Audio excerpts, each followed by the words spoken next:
Bankim bridge के नीचे बढ़ा तनाव। हावड़ा के मंगलाहाट क्षेत्र में अस्थायी व्यापारियों ने प्रशासन के खिलाफ जोरदार विरोध प्रदर्शन किया। व्यापारियों का आरोप है कि पुलिस और प्रशासन ने सड़क किनारे बैठकर कारोबार करने की अनुमति नहीं देने का फैसला किया है, जिससे उनके सामने रोजगार का संकट खड़ा हो गया है। मंगलवार को बड़ी संख्या में अस्थायी व्यापारी बंकिम ब्रिज के नीचे एकत्र हुए और प्रशासन के निर्णय के विरोध में प्रदर्शन किया। प्रदर्शनकारियों का कहना है कि वे वर्षों से इस इलाके में व्यवसाय कर अपने परिवार का भरण पोषण कर रहे हैं।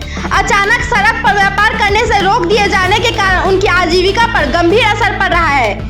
स्थिति को देखते हुए मौके पर हावड़ा थाना पुलिस की भारी तैनाती की गई। किसी भी अप्रिय घटना को रोकने और कानून व्यवस्था बनाए रखने के लिए पुलिस और प्रशासनिक अधिकारी लगातार निगरानी कर रहे हैं। पुलिस सूत्रों के अनुसार फिलहाल स्थिति नियंत्रण में है, हालांकि इलाके में तनाव का माहौल बना हुआ है। प्रशासन व्यापारियों के साथ बातचीत कर समस्या का समाधान निकालने की कोशिश कर रहा है। সকালবেলা আবার কিছুক্ষণের মধ্যে মোটামুটি সকাল 7:30 8টার সময় হঠাৎ প্রশাসন থেকে মাইকিং করা হলো যে মঙ্গলবার হাট বসবে না, আজকেই লাস্ট হাট। তো এটা আমরা জানার পরে 11:30 12টা নাগাদ আমাদের ট্রাফিকের বড়বাবু, থানার বড়বাবুর সাথে আমাদের মিটিং হলো সমিতির। আমরা হচ্ছে হাওড়া মঙ্গলাহাট ব্যবসায়ী সমিতি, তা বসে আলোচনা হলো। আলোচনা থেকে সিদ্ধান্ত হলো যে হাট এভাবে করা যাবে না, আমাদের ওপর থেকে যা অর্ডার আসছে সেই অনুপাতে আমাদের হাট বন্ধ করে দিতে হবে। তা যথারীতি আমরা এখানকার লোকাল নেতৃশ্রেণী যারা আছে তাদের সঙ্গে যোগাযোগ করলাম। তাদের কোনো ফিডব্যাক না পাওয়াতে তখন 1:30 2টো নাগাদ আমরা ডিএম ম্যাডামের কাছে যাতায়াত করলাম, ওনাকেও পাইনি আমরা। না পাওয়াতে যথারীতি আমরা 5টা 5:30টার সময় রাজ্যের যে আমাদের সভাপতি শ্রমিক ভট্টাচার্য মহাশয়, সেখানে তারা ওনার পিএর সাথে কন্ট্যাক্ট করে তাকে ব্যাপারটা জানালাম।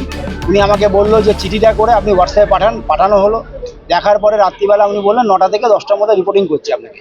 তা যথারীতি রাত্রি 10টার পর আমাকে জানালো যে কথা হয়েছে, তা হাট যেরকম হচ্ছে হবে, কিন্তু সময়সীমা যেটা হচ্ছে রাত্রি 12টা 12:30টার সময় বসবেন, সকাল 7:30 থেকে 8টার মধ্যে বন্ধ।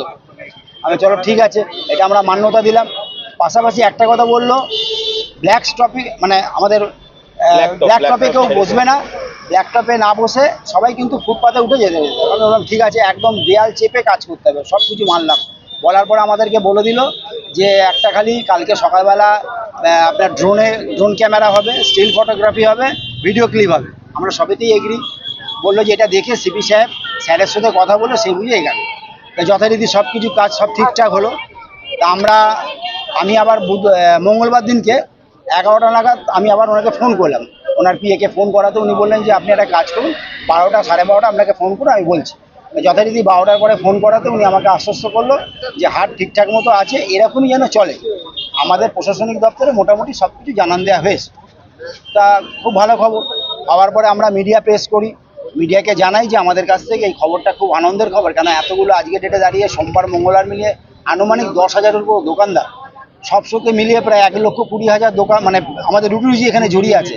সেই জায়গায় দাঁড়িয়ে ওনাদের এই কথাটা পাওয়ার পরে আমরা সবাইকে বলাতে সবাই আনন্দিত, অবশ্যই আমরা আনন্দিত হবার কথা। তা ঠিক আছে, আমরা সবাইকে এটাও আশ্বস্ত করলাম। বুধবার আমি মিটিং কল করে সবাইকে আশ্বস্ত করলাম আমরা হাট করব, কিন্তু আমাদের সময়সীমাটা এইভাবে বেঁধে দেওয়া হয়েছে, আর আমরা কিন্তু ফুটপাতে থেকে ব্যবসাটা করব। বললো ঠিক আছে। সেই হিসাবে কালকে সকালবেলা রোববার দিনকে নিত্যধন মুখার্জির এই রোডে মোটামুটি 239 জন ব্যবসায়ী ব্যবসা করে। আজকে এরা 22 বছর ধরে ব্যবসা করছে। গত সপ্তাহে তাদের ওপর কোনো প্রেশারাইজ হয়নি। হঠাৎ কালকে সকাল 8টার পরে আবার ঠিক তদারূপ প্রশাসনিক দিক থেকে প্রেশার আসে আধা সামরিক বাহিনীকে নিয়ে, মানে তাদেরকে বলে উঠে চলে যাও, নাহলে সব মাল আমরা সিজ করবো। তাই এনারা আবার সব তুলে ফেলে যখন আলোচনায় বসি আমরা বসার পরে বলছি যে না, এটা বসানো যাবে না। খুব ভালো কথা। আমি তখন দুপুর 12:30 1:30 নাগাদ, আজকে আবার কি হয়েছে এটাই বলছি আপনাকে, তখন কালকে দুপুর 12:30 1টা নাগাদ আমি আবার সিপি স্যারকে ফোন করি। সিপি স্যারকে ফোন করে বিষয়টা জানাই। সিপি স্যার বললো যে আমি স্যার আসবো, বলে না আজকে অফিস বন্ধ আছে। তা স্যার আমাকে আশ্বস্ত করে। আমি বললাম স্যার আগামীকাল সোমবার মঙ্গলবার যে আমাদের হাট হবে, আমাদের গাইডলাইন যেটা আছে সেই মেনেই করা হবে তো? বলে হ্যাঁ, যে গাইডলাইন আছে সেটাই করা হবে। যথারীতি সমস্ত দোকানদার ভাইরা আমাকে ফোন করে যে দাদা তাহলে কি আমার হাট হবে? তো আমি যে হ্যাঁ হবে। স্যারের সাথে কথা হয়েছে, স্যার আশ্বস্ত করে যে হাট হবে। যথারীতি কালকে 11:30 পৌনে 12টার সব দোকানদার ভাইরা যখন আসা চালু করেছে, প্রশাসনিক দিক থেকে আবার সমস্ত প্রশাসন আধা সামরিক বাহিনী নেবে। সব দোকানদার ভাইকে বলছে যে গাড়ি নিয়ে বাড়ি চলে যাও, এখানে কোনো দোকান লাগানো যাবে না। আমাকে যখন ফোন আসে রাত্রি 12টায়, আমি তখন এখানে অফিসারদের সঙ্গে কথা বলি। তারা একটা কথা বলে যে মলয়দা এখনও আমাদের কাছে কোনো কিন্তু সেরকম মেসেজ আসেনি। উপর থেকে যদি কোনো মেসেজ না আসে সেই অর্থে আমরা কোনো কাজ করতে পারি না। ওনাদের কথা, ওনাদের হাত পা বাঁধা, ওনাদের কিছু করণীয় নেই। পাশাপাশি তখন আমি রাত্রিবেলা সিপি স্যারকে ফোন না করে আমি তখন 2-4 বার ট্রাই করতে গিয়ে হলো না, যখন আমি তখন ওনাকে হোয়াটসঅ্যাপে ভয়েস রেকর্ড করে পাঠালাম, স্যার এটা কি হলো, আপনি বললেন। আমি সেই কথার পরিপ্রেক্ষিতে এখানে ভাইদেরকে বললাম, তারা এসে আজকে ফিরে যাচ্ছে।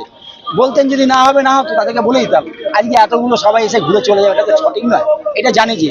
তারপর থেকে আর কোনো ফিডব্যাক পাইনি। আমরা এছাড়া অনেক দিকে গেছি, অনেককে আমাদের এই আবদারের কথা বলেছি কীভাবে যাতে হাটটা চলা যায়, কিন্তু কারো কোনো সদুত্তর পাইনি।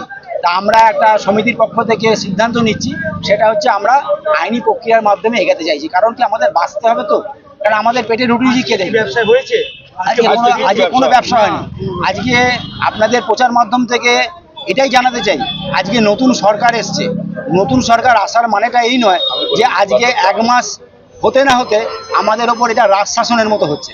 আমরা তো রাজ শাসন নই, আমরা তো গণতান্ত্রিকের মধ্যে রয়েছি। আজকে গণতান্ত্রিক অধিকার আমাদের প্রতিটা মানুষের আছে, আমাদের স্বস্বাধীনতা আছে। আমরা এখানে ব্যবসা করতে এসেছি, আমরা কোনো চুরি চামারি করতে আসিনি। আপনার কি আইনি পদক্ষেপ নেবেন? আমরা আইনি পদক্ষেপ নিতে বাধ্য হবো, কেন আমরা কিছুক্ষণ আরো ওয়েট করবো, কেন একটা ডেপুটেশন দেবো বড়বাবুর সাথে, আমরা এটা বিষয়টা নিয়ে আলোচনা করে সেইভাবে আমরা পদক্ষেপ নেব। আপনার নাম আটে? আমার নাম মলয় দত্ত, হাওড়া মঙ্গলহাট ব্যবসায়ী সমিতির সভাপতি।